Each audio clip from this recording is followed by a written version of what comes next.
রাদিয়াল্লাহু তাআলা আনহুর হাদিস। এই হাদিস শরীফটার মধ্যে একটা বাহাসের ঘটনা আছে। বাহাস, হযরত আব্দুল্লাহ বিন মাসউদের সাথে এক মহিলা একবার বাহাস করতে আসছে। কি ঘটনা দেখেন, বুখারী শরীফ খণ্ড নম্বর 2 পৃষ্ঠা নম্বর 725 আর হাদিস নম্বর 4886। গুগল ইন্টারনেটের মধ্যেও এই হাদিসটা এই নাম্বারেই পাবেন। عن عبد الله رضي الله تعالى عنه قال لعن الله الواشمات والمتوشمات والمتنمصات والمتفلجات। আব্দুল্লাহ বিন মাসউদ রাদিয়াল্লাহু তাআলা আনহু বলেন, লানাল্লাহু, আল্লাহর অভিশাপ, আল ওয়াশিমাত, আল্লাহর অভিশাপ ওই সমস্ত মেয়েদের উপরে যারা শরীরের মধ্যে উল্কি অঙ্কন করে দেয়। আসসালামু আলাইকুম ওয়া রাহমাতুল্লাহি ওয়া বারাকাতুহু। আওয়াজটা একটু ক্লিয়ার করি। আলহামদুলিল্লাহ, আলহামদুলিল্লাহি ওয়াহদাহু ওয়াসসালাতু ওয়াসসালামু আলা মান লা নাবিয়্যা বা'দাহু ওয়া আলা আলিহি ওয়া আসহাবিহি আল্লাযীনা আওফাউ আহদাহু সাল্লাল্লাহু তাআলা আলাইহি ওয়া আলা আলিহি ওয়া আসহাবিহি ওয়া বারাকা ওয়া সাল্লামা তাসলিমান কাসীরা। أما بعد فقد قال الله تبارك وتعالى في كلامه المجيد والفرقان الحميد: أعوذ بالله من الشيطان الرجيم، بسم الله الرحمن الرحيم. لقد من الله على المؤمنين إذ بعث فيهم رسولا من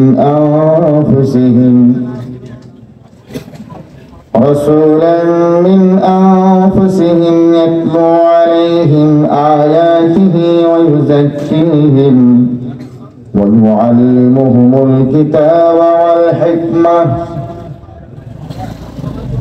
وإن كانوا من قبل لفي ضلال مبين.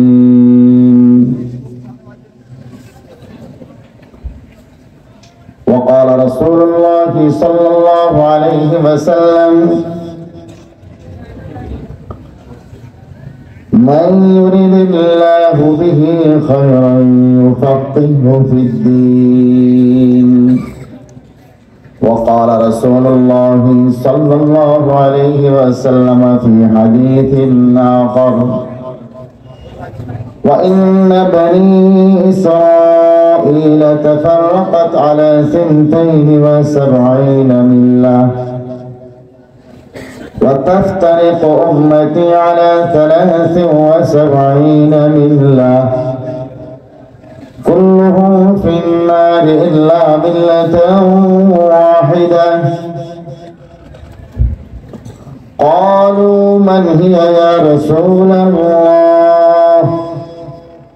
قال ما أنا عليه وأصحابي، أو كما قال عليه الصلاة والتسليم.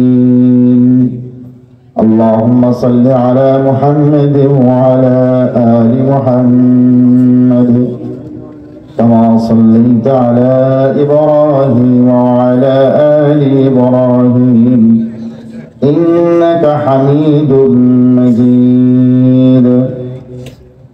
اللهم بارك على محمد وعلى آل محمد كما باركت على إبراهيم وعلى آل إبراهيم إنك حميد مجيد. মুআজ্জাজ হাজিরিন, ওই আল্লাহ পাক রব্বুল আলামিনের লক্ষ কোটি শুকর ও সুজুদ। আওয়াজটা একটু ক্লিয়ার করেন। যে রব্বুল আলামিন আমাদেরকে ভান্ডাবাড়ি হিলফুল ফুজুল, আওয়াজ ক্লিয়ার করেন। সিসি আওয়াজ করতেছে, যেটা বন্ধ করেন, আওয়াজ ক্লিয়ার করেন। তো অপারেটর তো পাকা অপারেটর মনে হয়, মাইক তো ভালো, আওয়াজ ক্লিয়ার করে। মেশিন ভালো আছে কিন্তু আওয়াজ ক্লিয়ার করে। বান্দাবাড়ি হিলফুল ফুজুল কাফেলার উদ্যোগে আয়োজিত আজকে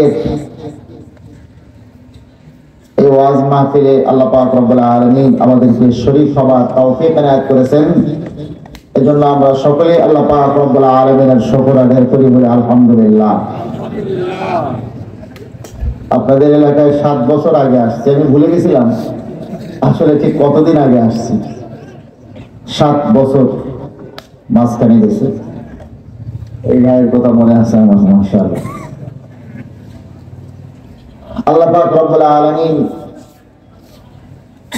আবারও আপনাদের এলাকায় আসার তৌফিক দিয়েছেন, আমাদেরকে সকলকে বসার তৌফিক দিয়েছেন। আমাদের তরুণ ওলামায়ে কেরামকে একটি গুরুত্বপূর্ণ সংগঠন হিলফুল ফুজুল, এটা প্রয়োজন ছিল। সময়ের অত্যন্ত প্রয়োজনীয়, সময়ের তাকাজা মোতাবেক একটা সংগঠন করার আল্লাহ পাক রব্বুল আলামিন তৌফিক দিয়েছেন। এই সংগঠনের আলোকে কিছু দ্বীনি কথা আলোচনা করার আল্লাহ পাক রব্বুল আলামিন আমাদেরকে তৌফিক দিয়েছেন, এখানে শরীক হওয়ার তৌফিক দিয়েছেন। এজন্য রব্বুল আলামিনের শুকর আদায় করি আমরা, বলি আলহামদুলিল্লাহ। আমি আপনাদের সামনে কোরআনে কারীমের 3 নম্বর পারা 3 নম্বর সূরা সূরা আলে ইমরানের 164 নম্বর আয়াতে কারীমা তেলাওয়াত করেছি। প্রসিদ্ধ হাদিসের কিতাব আল জামি ওয়াল মুসনাদ as-sahih ওয়াল মুখতাসার মিন উমুরি রাসূলিল্লাহ সাল্লাল্লাহু আলাইহি ওয়াসাল্লাম ওয়া সুনানিহি ওয়া আইয়ামিহি, যে কিতাবটাকে সংক্ষেপে আমরা সহিহুল বুখারী বা বুখারী শরীফ বলি। এই সহিহুল বুখারী শরীফের আমরা মাইকের সেটিং ঠিক নেই ভাই, হ্যাঁ না কমাই দিলে কিছু হবে না, এখন এটা কিছু করার নাই। এটা বাইরে ওর মাইক অন্য জায়গায় ফিট করছে যে এগুলো একটু সমস্যা হচ্ছে, অসুবিধা নেই। যা হোক, আপনার আওয়াজ বুঝতেছেন তো আপনারা? আমার যেটা সমস্যা হচ্ছে সেটা আমি ঠিক করে দেবো, একটু কষ্ট হবে, অসুবিধা নেই, আপনারা বুঝলে বলুন। বুখারী শরীফের প্রথম খণ্ডের 16 নম্বর পৃষ্ঠার একটি হাদিস এবং সুনানুত তিরমিজি শরীফের দ্বিতীয় খণ্ডের 92-93 নম্বর পৃষ্ঠার 2641 নম্বর হাদিসের অংশ বিশেষ পড়ে শুনিয়েছি। আল্লাহ পাক রব্বুল আলামিনের তৌফিক, আপনাদের দোয়া যদি আমার সাথে থাকে ইনশাআল্লাহ এর উপরে কিছু কথা দলিল ভিত্তিক আরোপ করার জন্য চেষ্টা করব। আমার তৌফিক ইল্লা বিল্লাহ। তো মুআজ্জাজ হাজিরিন, যে আয়াতে কারীমা আমি তেলাওয়াত করেছি সূরা আলে ইমরানের 164 নম্বর আয়াতে কারীমা, এই আয়াতে আল্লাহ পাক রব্বুল আলামিন আমাদের জন্য বিশেষ একটি নিয়ামতের কথা উল্লেখ করেছেন, বিশেষ একটি নিয়ামতের কথা উল্লেখ করেছেন। এই নিয়ামত রব্বুল আলামিন বলেন লাকাদ মান, এইখানে কিছু না, এখানে কিছু করতে হবে আপনার, আমি প্রতিদিন বয়ান করি, আপনি এটা কাছে দূরের কোনো যায় আসে না। আপনার মাইকের ফিডিং এ এখানে একটা আওয়াজ আসতেছে, এটার কারণে সমস্যা হচ্ছে। আপনি অন্য জায়গায় ঠিক করেন, আমার এখানে কাছে দূরে এটা আমি করে নিতে পারবো, আমি প্রতিদিন ওয়াজ করি। এটা কত দূর দূরে গেলে আওয়াজ কি জোরে হবে আসতে হবে, এটা আমার প্রতিদিনের প্র্যাকটিস আছে। যাই হোক,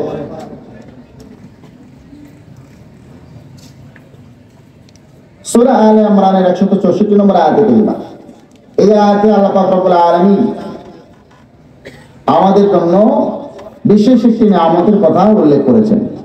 কি সেই নিয়ামত? চলুন আল্লাহ পাক রব্বুল আলামিনের ভাষায় শুনি। আল্লাহ পাক রব্বুল আলামিন বলেন লাকাদ মান্নাল্লাহু আলাল মুমিনিন। লাম এবং কদ দুইটা হরফ তাকিদের জন্য ব্যবহার হয়, দুইটা তাকিদের হরফ ব্যবহার করেছেন আল্লাহ তাআলা। কয়টা তাকিদের হরফ? দুইটা। একটা তাকিদের হরফ যথেষ্ট ছিল, তাও দরকার ছিল না, আল্লাহ তাআলা বলেই তো যথেষ্ট। আল্লাহ তাআলার কথার গুরুত্ব সবচেয়ে বেশি। কালামুল মুলুকি মুলুকুল কালাম, আমার আপনার কথার দাম একরকম, প্রধান উপদেষ্টার কথার দাম, প্রধানমন্ত্রীর কথার দাম আলাদা। কথা ঠিক কিনা? রব্বুল আলামিন যেটা বলেন তার গুরুত্ব এমনিতে অনেক বেশি। সেখানে রব্বুল আলামিন দুইটা তাকিদের শব্দ নিয়ে এসেছেন। লাকাদ মান্নাল্লাহু আলাল মুমিনিন। লাম এবং কদ দুটো তাকিদের হরফ। অবশ্যই অবশ্যই আল্লাহ তাআলা ঈমানদার বান্দা বান্দীদের উপরে বিশেষ নিয়ামত দান করেছেন, ইহসান করেছেন। কি সেই নিয়ামত? রব্বুল আলামিন বলেন, ইবাতা ফীহিম রাসূলান মিন আনফুসিহিম, যে তাদের ভেতর থেকে একজন রাসূল তাদের কাছে প্রেরণ করেছে।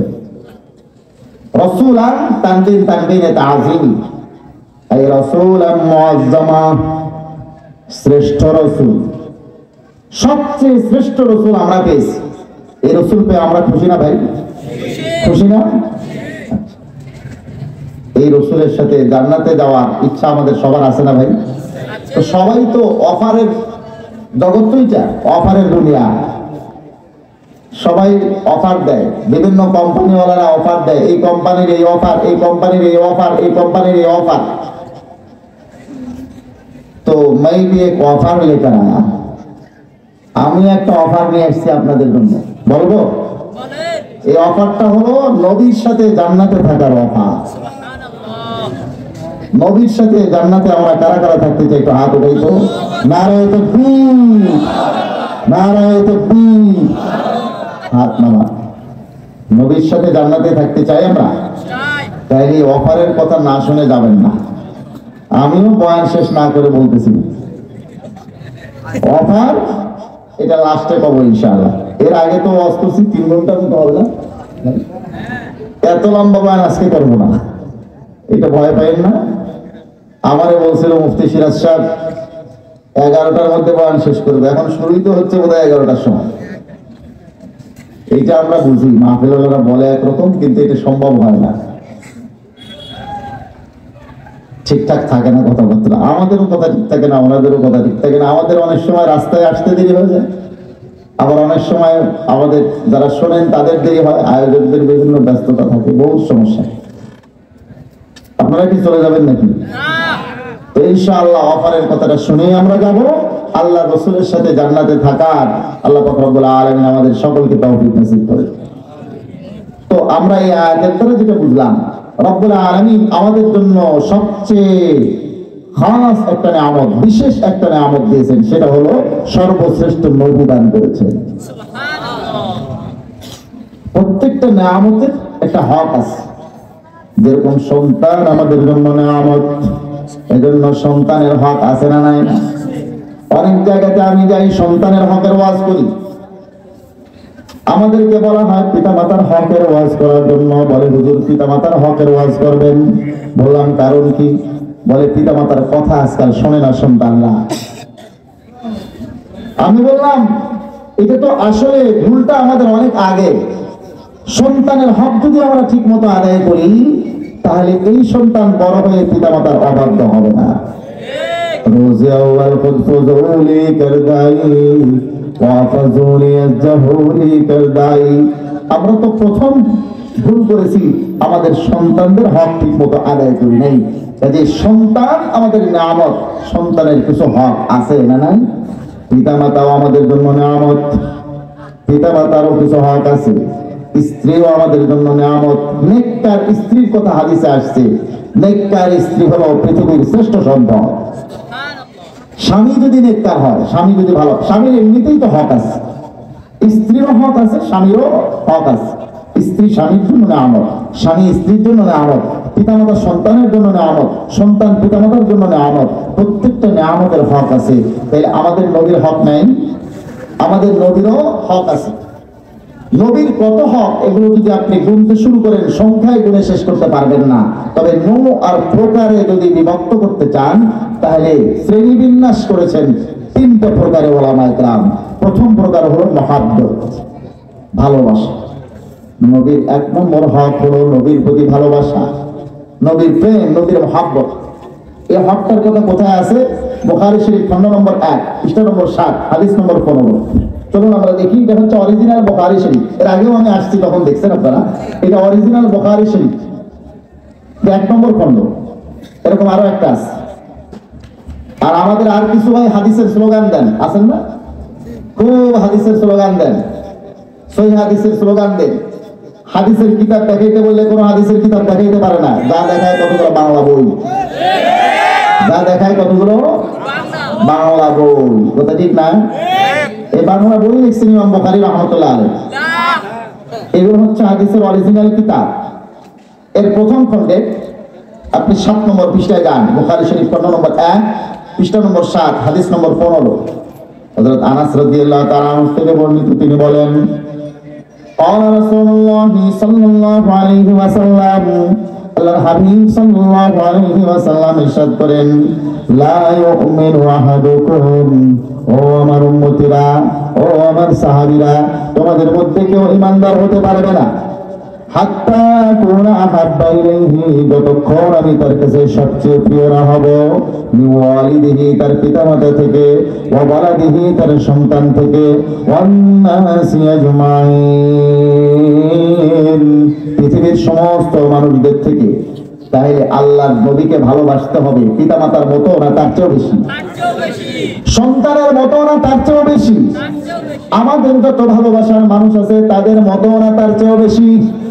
তাইলে নবীকে ভালোবাসতে হবে পিতামাতার চেয়েও বেশি, সন্তানের চেয়েও বেশি, আমাদের যত ভালোবাসার মানুষ আছে সবার চেয়ে বেশি তাকে ভালোবাসতে হবে, নবীকে। আর না হলে আমরা মুসলমান হতেই পারবো না, মুমিন হতে পারবো না। এটা হলো নবীর 1 নম্বর হক। এই মহব্বতের ওয়াজ করলে আজকে সারা রাত যাবে, মহব্বতের ওয়াজ শেষ হবে না।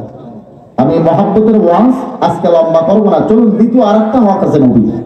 মিম্বার চিনেন? মসজিদের মিম্বার, মিম্বার মেহরাব দুইটা আলাদা, আবার দুইটাকে এক করিয়েন না। মিম্বরের টাক কয়টা হয় স্বাভাবিকভাবে? 3টা। ঠিক এরকম ভাবে আল্লাহ রাসূলের হক 3টা স্তরে বিভক্ত। মিম্বরের যেরকম প্রথম ধাপ, এটা ডিঙ্গায়া, এরপরে দ্বিতীয় ধাপ, এরপরে তৃতীয় ধাপ, আছে না নাই? আল্লাহ নবীর হকগুলো এরকম 3টা স্তরে বিভক্ত। প্রথম স্তর হলো মুহাব্বত। দ্বিতীয় স্তর কি? দ্বিতীয় স্তর হলো আকীদত, নবীর প্রতি ঈমান রাখা, বিশ্বাস রাখা, আকীদত রাখা। এই হকটার কথা কোথায় আছে? কোরআন সুন্নাহ অজস্র জায়গায় আছে। আমি একটা জায়গা থেকে দেখাই যে হাদিসটা প্রায় সকলের জানা আছে। বুখারী শরীফ খণ্ড নম্বর 1 পৃষ্ঠা নম্বর 6 হাদিস নম্বর 8। এখানে হযরত আব্দুল্লাহ বিন ওমর রাদিয়াল্লাহু তাআলা আনহু থেকে হাদিস আছে, যে হাদিসের অর্থ সব মুসলমানের জানা, শুধুমাত্র শব্দগুলো হয়তো অনেকে জানেন না। চলুন আমরা দেখি। আব্দুল্লাহ বিন ওমর রাদিয়াল্লাহু আনহুমা قال قال رسول الله صلى الله عليه وسلم بني الاسلام على 5। আল্লাহর হাবিব বলেন ইসলামের বুনিয়াদ হলো 5টা। ইসলামের বুনিয়াদ কয়টা? শাহাদাতি আল্লাহ ইলাহা ইল্লাল্লাহ ওয়া আন্না মুহাম্মাদার রাসূলুল্লাহ। 1 নম্বর হলো এই কথার সাক্ষী দেওয়া আল্লাহ ছাড়া কোনো মাবুদ নাই, ওয়া আন্না মুহাম্মাদার রাসূলুল্লাহ, আর এই কথার সাক্ষী দেওয়া যে মুহাম্মদ সাল্লাল্লাহু আলাইহি ওয়াসাল্লাম আল্লাহ তাআলার রাসূল। মুসলমান ভাইরা আমার, এই রাসূলের উপরে ঈমান, এটা হলো রাসূলের 2 নম্বর হক। আমাদের বর্তমানে কিছু ভাই আছে যারা রাসূলের উপরে ঈমান রাখে কিন্তু রাসূল হিসেবে না, তারা রাসূলকে ডাকপিয়ন মনে করে। রাসূলকে কি মনে করে?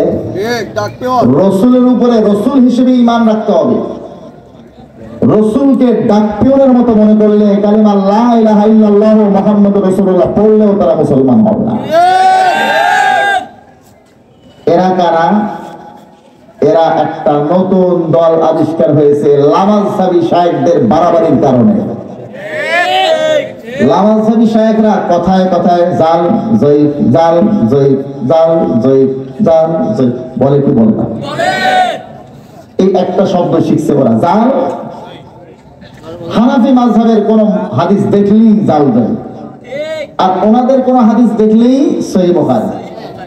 এই জন্য আমি মাঝে মধ্যে একটা গল্প শুনাইতাম যে আমাদের এই ভাইদের ভারত থেকে লামাযহাবী শায়েখদের, পাবলিকদের কোনো দোষ নাই। আবার সাধারণ আহলে হাদিস ভাই যারা আছেন, সাধারণ লামাযহাবী ভাই, এরা আমাদের ঈমানি ভাই। আমি তাদেরকে অত্যন্ত মহব্বত করি। কেন জানেন? কারণ তাদের একটা আগ্রহ আছে সহিহ হাদিস মানার আগ্রহ।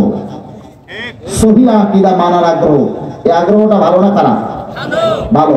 কিন্তু সহিহ স্লোগান দিয়া তাদের শায়েখরা তাদেরকে কোন দিকে নিচ্ছে সেটা তো তারা জানে না। সমস্যাটা শায়েখদের, সমস্যা তাদের যারা সহিহ স্লোগান দিয়া তাদেরকে বিভ্রান্ত করছে। সমস্যা এই সমস্ত সাধারণ লামাজধারী ভাইদের না। এরা তো আমাদের ইমানই ভাই, আমরা তাদেরকে অত্যন্ত মহব্বত করি, কিন্তু তারা ধোকার মধ্যে আছে শায়েখদের মাধ্যমে, এটা তারা বুঝে না। চলুন, এদের ধোকাটা কি? এরা কথায় কথায় দেখেন জাল যায়েফ, জাল যায়েফ, জাল যায়েফ এই ধরনের কথা বলে আল্লাহর রাসূলের উপরে, আল্লাহর রাসূলের হাদিসের উপরে সাধারণ মানুষের আস্থাটাই উঠায় দিয়েছে। এখন নতুন এক দল সৃষ্টি হয়েছে, তারা বলে আমরা হাদিসই মানি না, তারা বলে আমরা আহলে কোরআন। আহলে কোরআন মানে কি? আহলে কোরআন মানে শব্দের অর্থ হলো কোরআন বিশেষজ্ঞ, যারা কোরআনের হাফেজ, যারা কোরআন মানে, হাদিস মানে, ইজমা মানে, কিয়াস মানে, সমস্ত দলিল মানিয়া যারা মুসলমান, তারা প্রকৃত আহলে কোরআন। বর্তমান যারা আহলে কোরআন বের হয়েছে, ইউটিউবের মধ্যে আহলে কোরআন দেখবেন, আপনি গুগলে আহলে কোরআন দেখবেন, আহলে কোরআন নামে ধামে দেখবেন। বর্তমানে নব্য আহলে কোরআন যারা আছে, এরা মুসলমান না, এরা মুসলমান না, এরা মুসলমান না, এরা কাফের, এরা কাফের, এরা কাফের।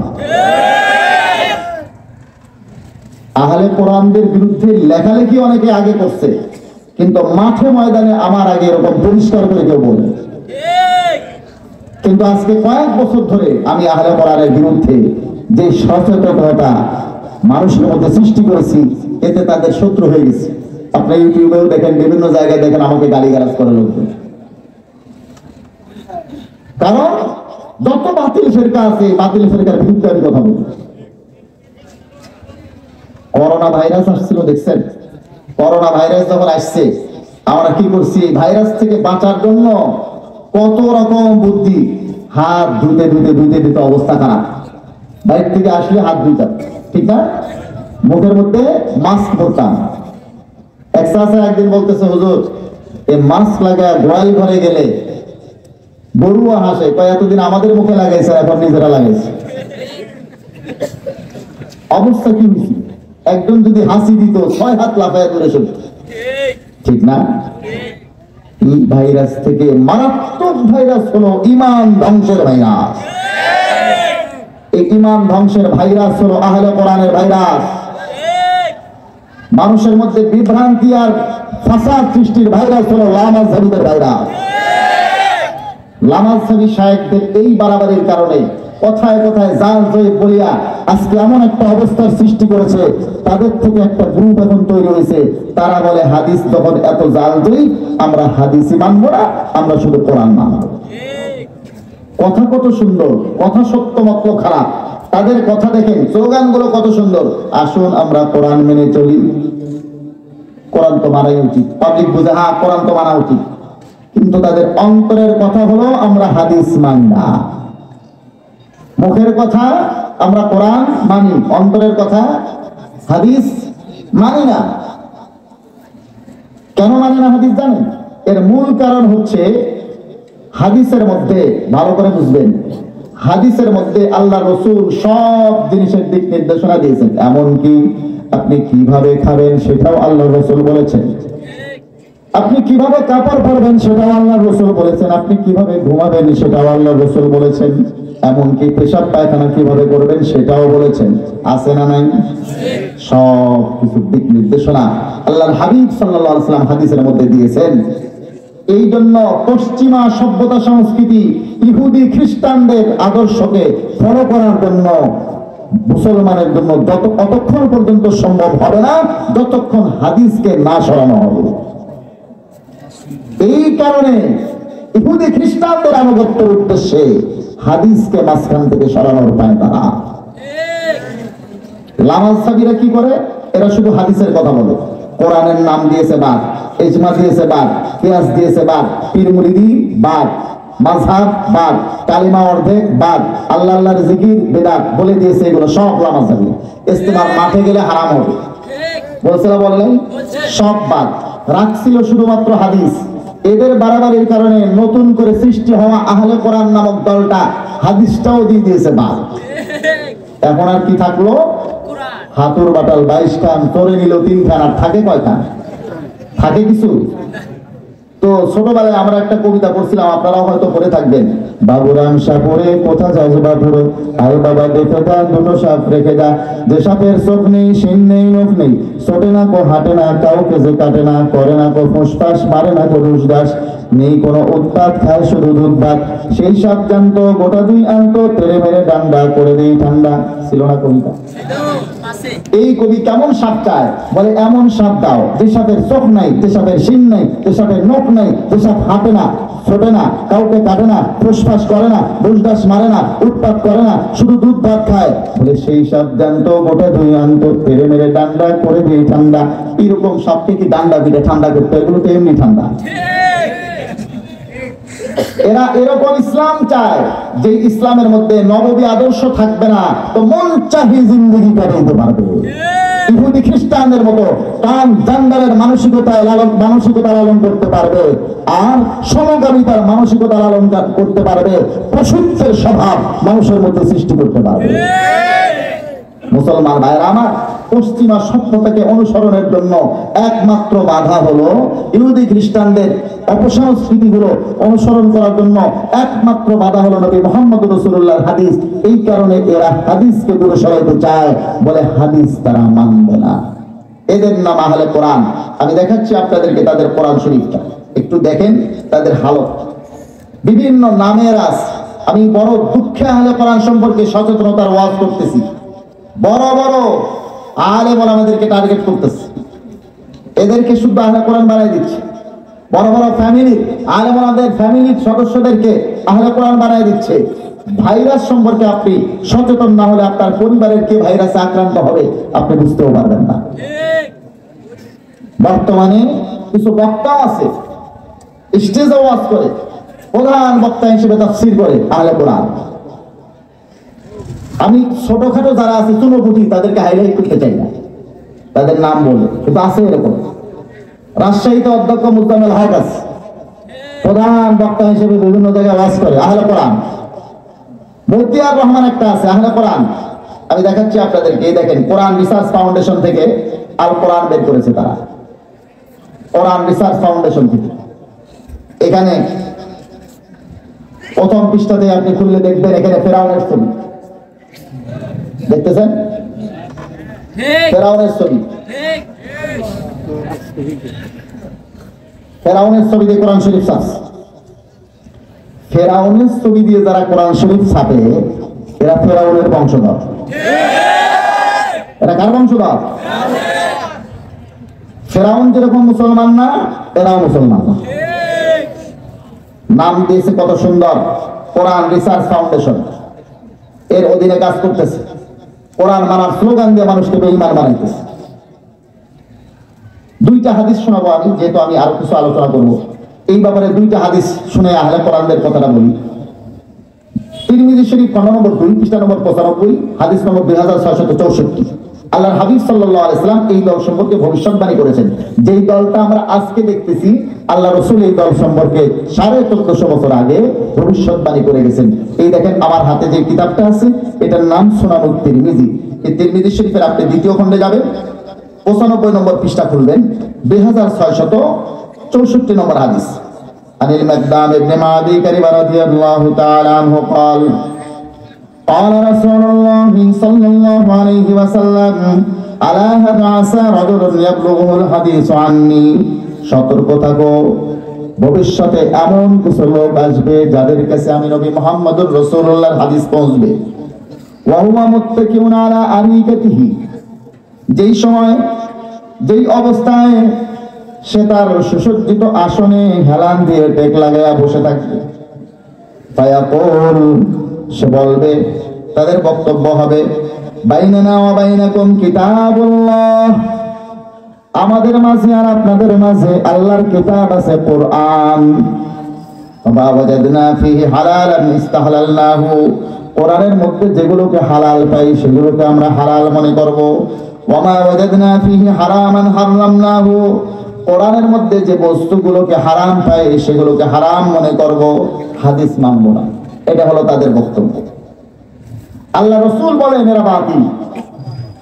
ওয়া ইন্নামা হারামা রাসূলুল্লাহি কামা হারামাল্লাহ, অথচ আল্লাহ রাসূল যেগুলোকে হারাম করেছেন সেগুলো ওই রকম যেরকম আল্লাহ যেগুলোকে হারাম করেছেন সেরকম। আল্লাহ যেগুলোকে হারাম করেছেন সেগুলো যেরকম মানতে হয়, রাসূল যেগুলোকে হারাম করেছেন সেগুলো মানতে হবে।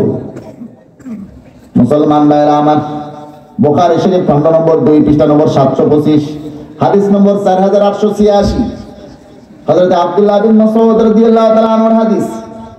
এই হাদিস শরীফটার মধ্যে একটা বাহাসের ঘটনা আছে। বাহাস, হযরত আব্দুল্লাহ বিন মাসউদের সাথে এক মহিলা একবার বাহাস করতে আসছে।